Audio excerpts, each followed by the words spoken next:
Aujourd'hui au programme, nous allons voir quels modèles nous ont quittés cette année, ou s'apprêtent à le faire, et certains sont emblématiques et existaient depuis quasiment 50 ans. Bienvenue à tous sur la chaîne Octane. Retrouvez une nouvelle vidéo tous les jours résumant l'actu automobile. Alors n'oubliez pas de vous abonner pour ne rien louper. Les constructeurs ont en effet décidé de faire du ménage dans leur catalogue en jetant la plupart du temps les berlines, les breaks, les sportives, tout ça pour laisser place aux SUV et forcément surtout électriques.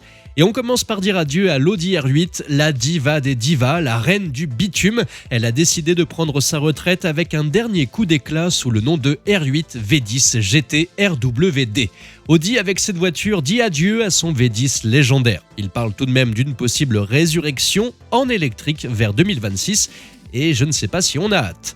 On reste chez Audi avec la TT qui, elle aussi, a décidé de faire ses valises.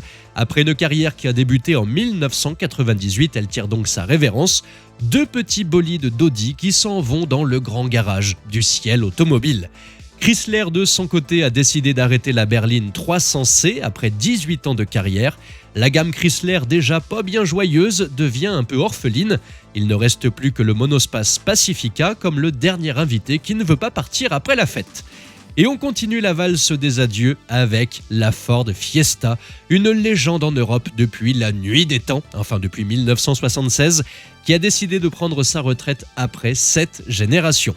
On se demande pourquoi, sur un continent où les citadines de ce genre sont toujours la coqueluche, Ford américanise sa gamme en Europe et c'est le crossover Puma qui prend la relève. Passons à la Honda i, une petite citadine électrique avec un look qui fait fondre les cœurs mais qui était ridicule d'un point de vue technique avec ses 170 km d'autonomie et qui surtout coûtait trop cher pour le grand public. C'est un peu comme inviter Georges Clooney à son anniversaire, c'est sympa mais ça coûte un bras. Même topo pour la Kia Rio qui a décidé de prendre sa retraite cette année. La petite Picanto et la Ceed restent disponibles, mais le segment B de Kia, où la Rio était présente depuis 2000, est maintenant aussi vide qu'une bouteille de champagne après le Nouvel An. Allons voir du côté de chez Merco avec ses coupés cabriolets classe C et E.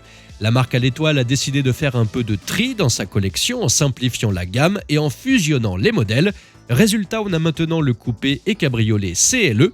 De 4 modèles, on passe donc désormais à 2.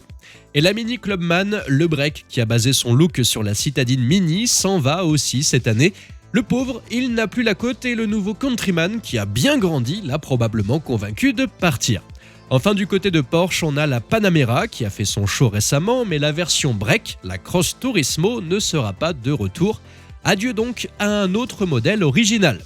C'est la dure loi du monde automobile, ça change, ça évolue. Nous ne sommes pas toujours d'accord avec les choix des constructeurs, mais ainsi va la vie.